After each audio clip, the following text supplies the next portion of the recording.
할렐루야. 자, 오늘은 어버이 주일입니다. 오늘 어버이 주일을 맞으면서 우리가 어버이의 그러한 사랑과 은혜를 깊이 기억하는 것이 너무나도 중요하다. 이런 말씀도 제가 성경적으로 드릴 뿐만 아니라 5월은 또한 가정의 달이기도 합니다. 그래서 행복하고 복된 믿음의 가정을 어떻게 이룰 수 있을지, 아름다운 그러한 생명을 누리면서 축복된 가정을 어떻게 우리가 살아낼 수 있을지, 여기에 대한 말씀도 함께 아울러서 여러분들과 나누려고 합니다. 얼마 전 제가 인터넷에 봤더니 아주 재미난 그런 현수막이 붙어 있는 사진을 보았습니다. 전라남도 부안군에 부착이 된 그러한 현수막이었는데, 현수막의 내용이 이런 거였습니다. 이놈들아, 어버이날인데 없냐? 이런 내용의 현수막이었습니다. 참 유머러스한 그런 현수막이다 하는 생각이 듭니다. 직접 어르신들이 그렇게 붙였겠어요? 동네에 있는 사람들이 아마도 그렇게 붙이지 않았을까 생각이 됩니다. 그런데 그 현수막을 보면서 한편으로는 씁쓸한 그런 생각이 들기도 했습니다. 우리 자녀들은 모두 다 우리 부모님께 잘해드려야지 라고 하는 생각을 갖고 살아갑니다. 그러나 실제로 우리의 내용을 들여다보면, 살아가는 내용을 들여다보면은 그렇지 못하지요. 이게 아마 우리의 그런 모습이라고 하는 생각을 갖습니다. 그래서 어버이날이 생기지 않았을까 하는 생각을 갖습니다. 여러분, 어버이날이 아니었다라고 하면은 다시 한번 부모님에게 우리의 그런 사랑을 어떻게 전해드리고, 또 마음속으로 깊이 다짐하는 그런 마음을 언제 가져보겠습니까? 그래서 이 어버이날은 참 귀하다 하는 생각을 갖습니다. 통계를 보니까요, 전 세계적으로 어버이날 혹은 어머니날을 기념하는 나라가 169개나 되었습니다. 참 많은 나라들이 이제 어버이날 혹은 어머니날을 기념을 하고 있습니다. 우리나라는 예전에는 어머니날만을 지키다가 1973년부터 어버이날로 이름을 바꾸어가지고 어머니, 아버지 다 함께 그 사랑을 이제 다시 한번 고백하고 표현하는 그런 날로 삼고 있습니다. 그러니까 그날부터 계산을 하면은 올해가 43번째 어버이날이라고 이렇게 이야기를 할 수가 있습니다. 이렇게 여러 나라에서 어버이날을 지키게 된 데에는 미국의 영향이 매우 큽니다. 미국 어머니날의 기원을 거슬러 올라가면은 1800년대까지 올라가게 됩니다. 미국에 당시 남북전쟁이 있었지요. 긴 남북전쟁이 끝나고 나서 사회적으로 후유증이 굉장히 컸습니다. 여러 가지 분야에서 후유증이 컸습니다만은 가장 큰 후유증은 자식을 잃은 어머니들에 대한 문제였습니다. 얼마나 큰 슬픔이 있었겠습니까? 얼마나 아픔이 컸겠습니까? 그래서 이 어머니들을 위로하고 어머니들을 응원하는 그런 모임을 갖게 되었는데, 이 모임을 주도적으로 만들었던 사람이 앤 자비스라고 하는 여인이었습니다. 이분이 이를 쭉 주도를 하다가 세상을 떠나게 되지요. 그의 딸 애나가 1905년 그의 어머니가 떠나고 나서 5월 9일 어머니를 기억을 하면서 웨스트 버지니아에 있는 한 교회에서 어머니를 기억하는 모임을 갖게 됩니다. 그리고 이 모임이 미국 각지로 다 퍼지게 되고, 이것을 보고 윌슨 대통령이 이 날을 꼭 내가 기념을 하겠다 약속을 합니다. 그리고는 루즈벨트 대통령 때에 어머니 날을 미국에서 공식적인 공휴일로 정하게 되었다고 합니다. 오늘날 이 어머니 날이 상업화로 말미암아서 많은 사람들의 눈살을 찌푸리게 만들지요. 그러나 생각해 보면은 그 자녀들이 선물이 아니면은 그 자녀들이 갖고 있는 마음을 어떻게 적절하게 표현할 수 있을까, 그런 생각도 해봅니다. 캐나다에서 이런 조사를 했다고 그래요. 부모님들이 받고 싶어하는 선물이 뭘까? 1등, 2등, 3등 그 목록에 올라 있는 걸 보니까요, 1위는 자녀들과 좋은 식사, 아주 분위기 있는 데서 좋은 식사를 하는 것을 1등으로 꼽았고요. 두 번째로는 상품권을 받는 것을 2등으로 꼽았고요. 세 번째로는 휴가를 받았으면 좋겠다라고 하는 것이 부모님들의 세 번째 바람이었다고 그래요. 여러분, 한국의 부모님들은 어떨까요? 우리의 현상, 우리의 부모님들이 바라고 받고 싶어하는 제일 좋은 선물이 뭐였겠습니까? 뭐겠습니까? 뭐니 해도 현금입니다. 현금이 1등으로 꼽혔습니다. 현금을 받았으면 좋겠다, 이렇게 현금을 택한 부모님들이 56%였고요. 그 다음에 두 번째로는 그 자녀들이 친히 손으로 쓴 친필 편지를 받았으면 좋겠다, 이게 18%였고요. 효도 관광을 좀 보내다오 하는 게 14%였습니다. 여러분 잘 들으세요. 그 다음에 세 번째로는 가전제품이 8%, 영화 티켓 같은 이러한 그 공연물이 4%였습니다. 그런데 우리 자녀들이 꼭 주목해야 될 게 있습니다. 1000명을 조사해서 통계를 낸 건데요. 카네이션을 택한 응답자가 몇 명이었을까요? 단 한 명도 없었습니다. 그러니까 그 카네이션 하나 달아드리고 어버이날 됐다 이렇게 생각하시면은 절대 안 됩니다. 절대 우리 부모님들이 그걸 가지고 내가 오늘 어버이날 우리 자녀들한테 잘 대접받았다 이렇게 생각하시는 부모님이 없다는 겁니다. 여러분, 우리 기독교를 가리켜서 사랑의 종교라고 이렇게 이야기를 합니다. 그러나 여러분, 우리가 성경을 보면서 또 하나 깨닫는 게 있어요. 우리 기독교는 효의 종교라고 하는 겁니다. 효의 종교. 여러분, 예전에 우리 민족을 장악하고 있던, 정신을 장악하고 있던 유교는 아주 효를 얼마나 강조했습니까? 그리고 그 효라고 하는 것은 어떻게 드러나야 된다고 생각을 했느냐 하면은 제사를 잘 드리는 걸로, 돌아가신 부모님께 제사를 잘 드리는 걸로 그 효를 표현할 수 있다고 강조를 했습니다. 그런데 기독교가 들어와서 제사를 금하지 않았습니까? 그러니까 뭐라고 이야기를 했습니까? 저 기독교인들은 부모도 몰라보는 인륜을 파괴하는 종교라고 이렇게 공격을 했습니다. 여러분, 그러나 성경은 처음부터 끝까지 철저하게 효를 강조합니다. 내 부모를 공경하라 이렇게 말씀을 하고 있지요. 여러분, 우리 그리스도인들은 정말 부모님을 잘 공경하는 하나님의 사람이어야 합니다. 여러분, 성경에 보면은 율법이 나오지 않습니까? 성경은 이 율법을 세 가지로 표현을 하고 있습니다. 첫째는 하나님의 법이요, 둘째는 모세의 법이요, 셋째는 예수님의 법이다, 이렇게 표현을 하고 있습니다. 여러분이 하나님의 법이라고 하는 말은 하나님께서 직접 선포하신 법이라고 하는 의미가 그 안에 담겨 있습니다. 그러니까 하나님께서 사람의 마음에다가 넣어주신 그 법을 사람은 반드시 지켜야 된다라고 하는 의미가 강하게 그 안에 내포되어 있는 거지요. 모세의 법이라고 하는 말은 이스라엘 백성을 염두에 두고 말을 할 때 주로 사용하는 표현법이었습니다.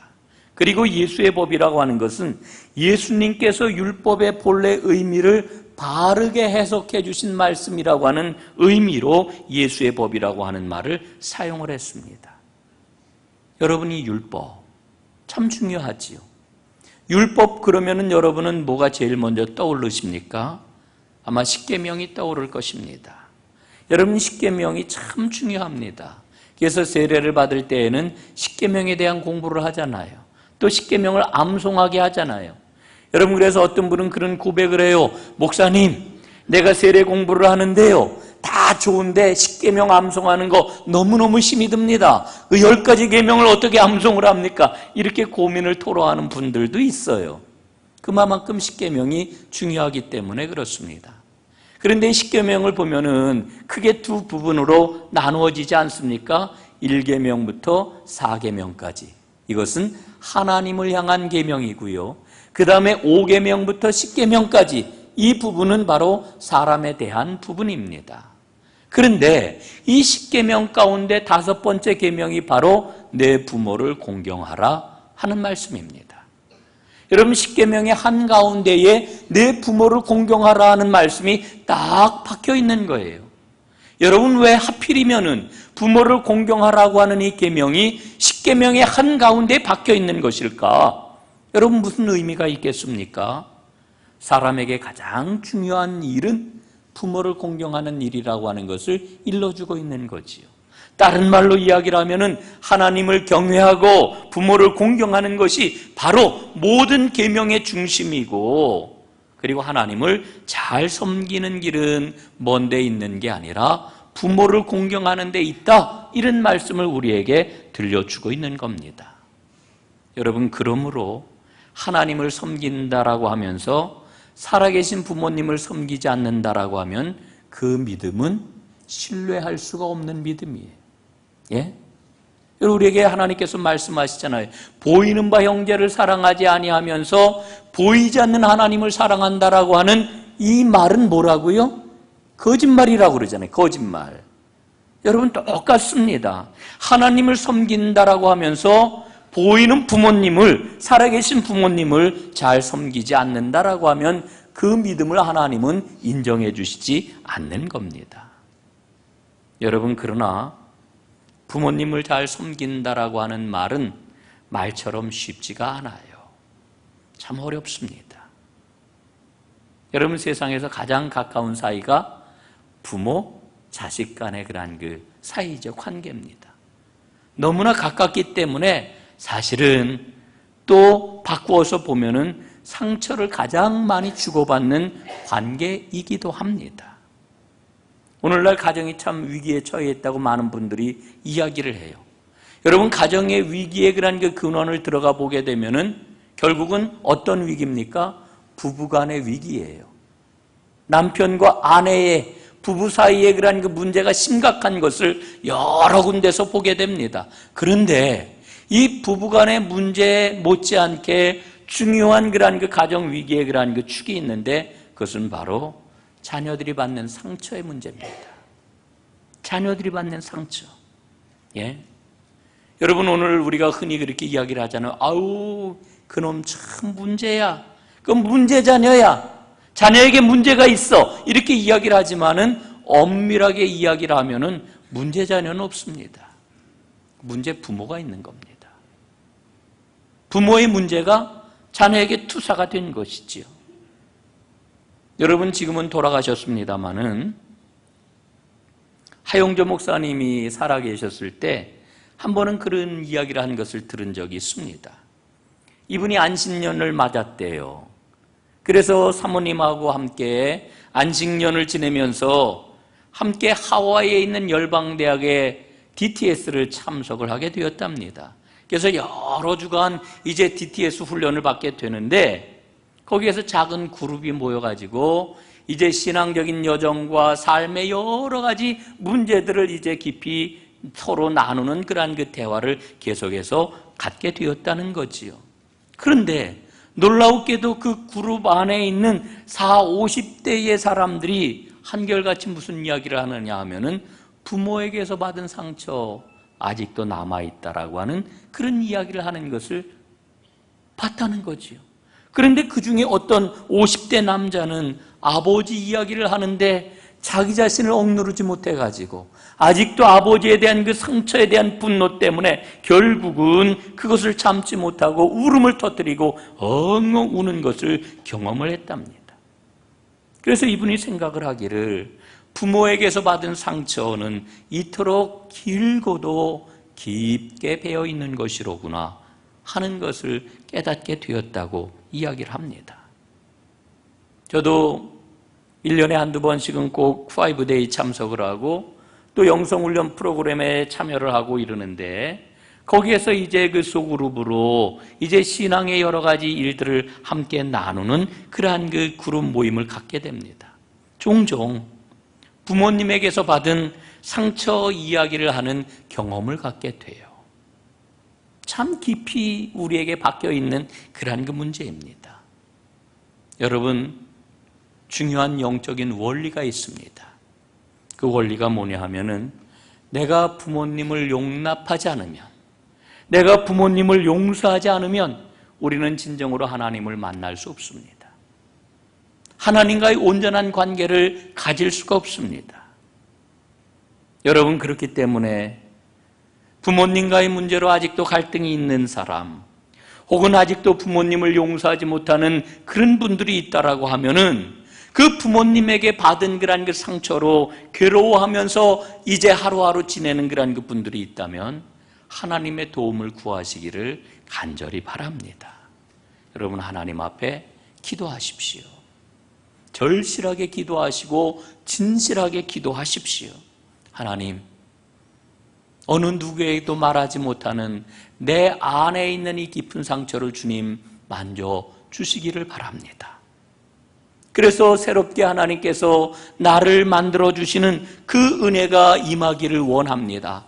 주님, 저를 도와주시고 이 상처를 어루만져 주십시오. 이렇게 여러분 꼭 기도하시기를 바랍니다. 우리 주님께서 그렇게 기도할 때에 여러분들을 만져주시고 새롭게 회복시켜 주시는 그런 은혜를 베풀어 주실 줄로 믿습니다. 여러분, 우리가 부모님을 용서하는 것은요, 좋은 부모가 될 수 있는 가장 분명한 길입니다. 만약에 부모님에게서 받은 상처가 해결되지 않고 내 안에 그대로 남아있으면은요, 나도 모르게 그 상처를 자녀들에게 전달하게 되어 있어요. 내가 그렇게 사랑하는 자녀들을 찌르는 상처가 될 수도 있단 말입니다. 여러분, 그러므로 오늘 혹 그런 분들이 계시다면 이 시간 우리 주님께서 여러분들을 만져주심으로 그 모든 상처가 깨끗이 회복이 되고 아물고 새롭게 주 은혜 가운데서 힘찬 생명의 길을 걷는 은혜가 여러분에게 꼭 임할 수 있기를 주님의 이름으로 축복합니다. 또 한 가지 여러분들하고 나누고 싶은 이야기가 있어요. 절대 자녀들 앞에서 남편 욕하지 마세요. 예? 남편 욕하지 마세요. 그런 분들이 좀 있더라고요. 예? 요즘 보면은요, 아이들 앞에서 부모들이 너무 말을 막 해요. 그냥 막 합니다. 입으로 담기 힘든 그런 거친 말도 막 해요. 아이들 앞에서 남편을 향해 그렇게 이야기를 하고, 혹은 남편 역시 아내를 향해서 그렇게 표현을 해요. 여러분, 우리는 우리 아이들이 강하기를 소망하잖아요. 강하게 자랐으면 좋겠다. 지혜로운 그러한 그 자녀가 되었으면 좋겠다. 다른 사람들하고 관계를 잘 맺어가는 그런 아이가 되었으면 좋겠다. 이런 생각을 하지 않습니까? 여러분, 그렇다면 부부가 서로 칭찬해야 돼요. 사랑하셔야 됩니다. 존중해야 합니다. 예?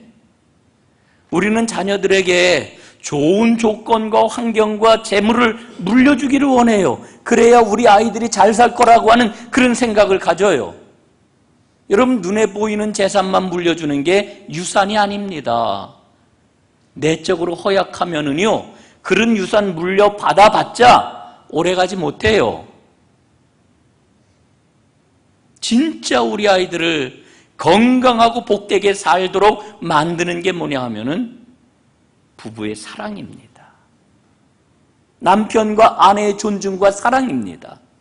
그게 평생토록 우리 아이들에게 가장 큰 자산이 된다라고 하는 것을 잊지 마시기를 바랍니다.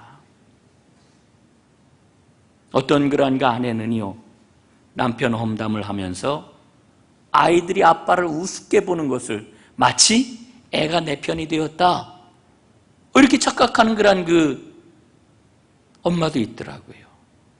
여러분, 우리 믿음의 사람들은 뭐 여기에는 그런 분 안 계시겠지만은 절대 그래서는 안 됩니다. 여러분, 가정마다 부부간의 사랑이 충만해지고, 그래서 그로 말미암아서 그 우리의 자녀들이 그 사랑의 아름다운 자양분을 먹고 힘있고 능력있게 자라는 복된 가정들이 다 될 수 있기를 주님의 이름으로 축복합니다. 이제 오늘 본문으로 다 들어가 보도록 하겠는데요, 오늘 하나님께서 명령을 하시죠. 내 부모를 공경하라, 이렇게 명령을 하십니다. 이 부모를 공경하라고 하는 말은 세 가지 의미를 이 안에 담고 있습니다. 첫 번째는 감사하라 하는 의미가 이 안에 담겨 있는 겁니다. 여러분, 세상의 모든 자녀들은 부모님에게 빚을 지고 있잖아요. 예? 얼마나 우리가 큰 빚을 지고 있습니까?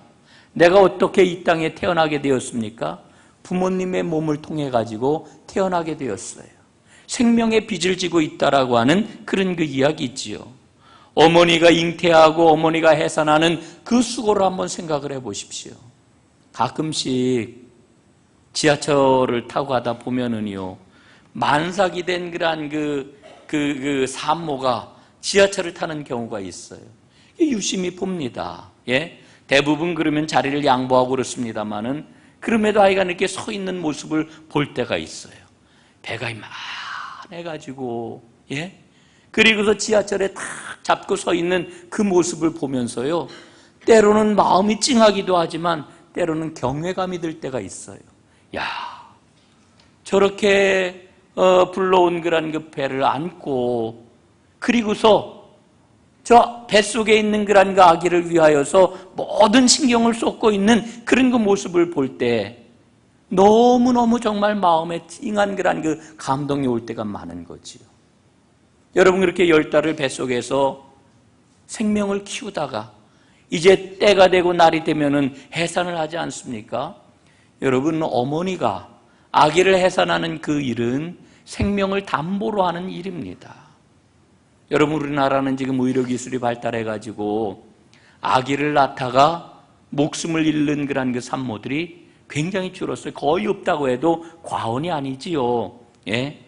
문제가 생기면은 다 의료적인 조치를 취해가지고 그 산모도 살리고 아기도 살리고 다 그러지 않습니까?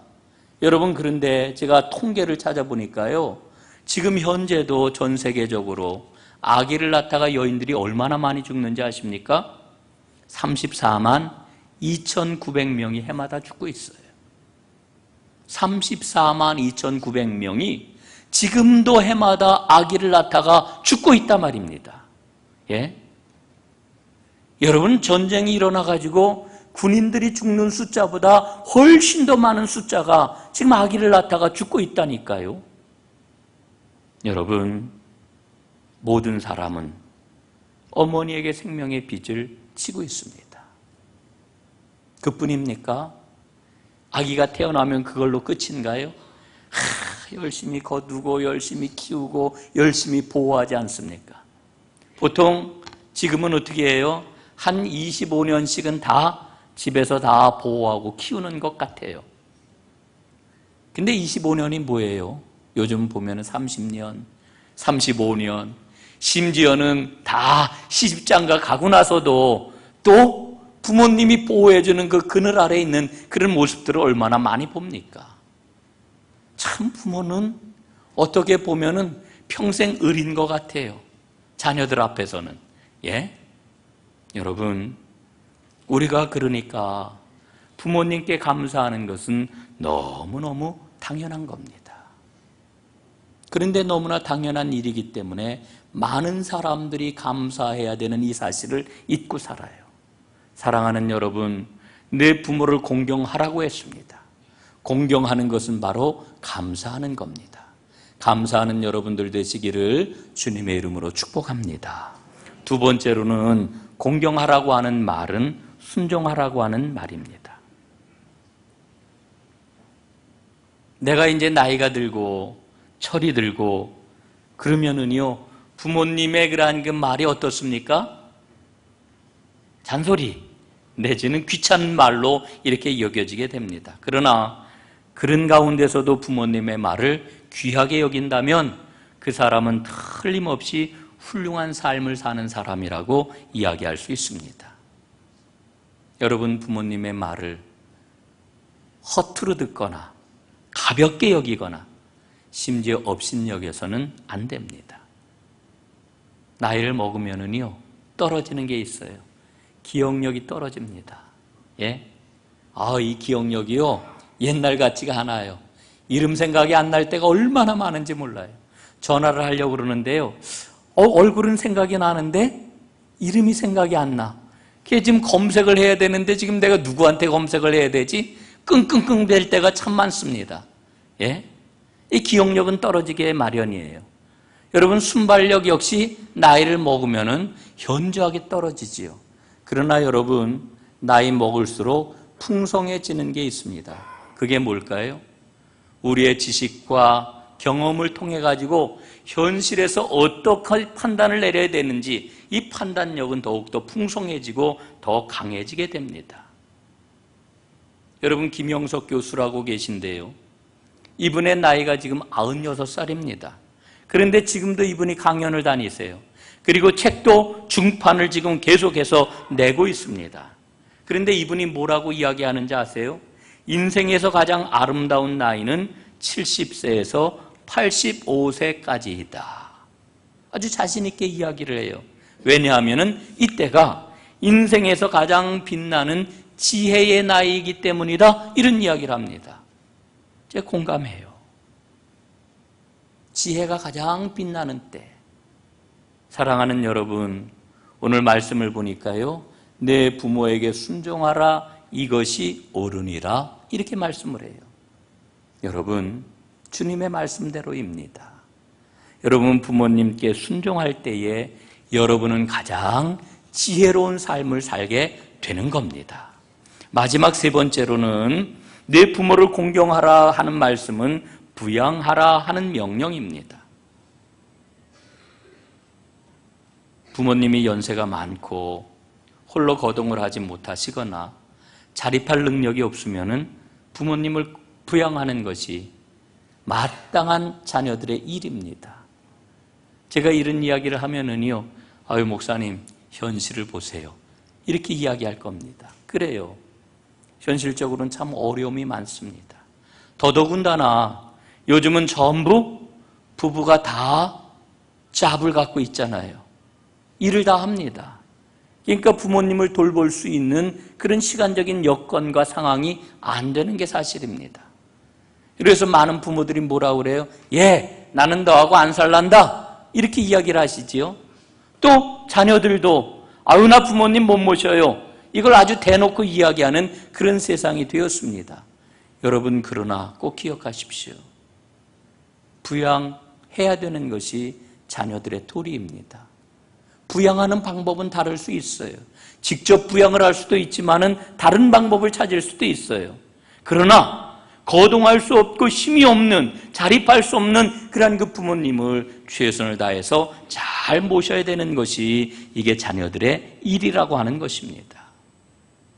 여러분, 디모데후서 3장 2절에 보면은 말세가 될 때에 이런 일들이 일어날 것이다 말씀해 주고 있습니다. 사람들이 자기를 사랑하며 돈을 사랑하며 자랑하며 교만하며 비방하며 부모를 거역하며 감사하지 아니하며. 이게 말세에 나타나는 모습이라고 하는 거예요. 예? 돈을 사랑하고 교만하고 부모를 거역하고 감사하지 아니하고. 여러분, 이 말씀을 놓고 가만히 우리의 현실을 들여다보니까 정말 그래요. 그러나 하나님께서는 부모를 공경하는 자에게 분명한 축복을 약속하고 계십니다. 신명기 5장 16절, 내 부모를 공경하라. 그리하면 너의 하나님 여호와가 내게 준 땅에서 내가 생명이 길고 복을 누리리라. 여러분, 오늘 우리가 읽고 있는 에베소서 말씀은 바로 이 신명기서 말씀을 인용을 한 그런 내용입니다. 여러분, 부모를 공경하라고 말씀을 하십니다. 이것은 하나님의 계명입니다. 축복받는 비결입니다. 그리고 우리의 당연한 의무입니다. 여러분이 명령에 순종하시기를 간절히 바랍니다. 그런데 이 순종이요, 쉽지 않잖아요. 그래서 오늘 저는 여러분에게 말씀을 드립니다. 의지적으로 순종하십시오. 감정적으로 하시지 말고 의지적으로 순종을 하십시오. 의지, 결심을 하라는 겁니다. 예? 그러면 하나님께서 여러분을 도우실 겁니다. 그러면 여러분의 감정도 거기에 따라 변화하게 될 것입니다. 우리는 자꾸만 감정을 앞세워요. 감정.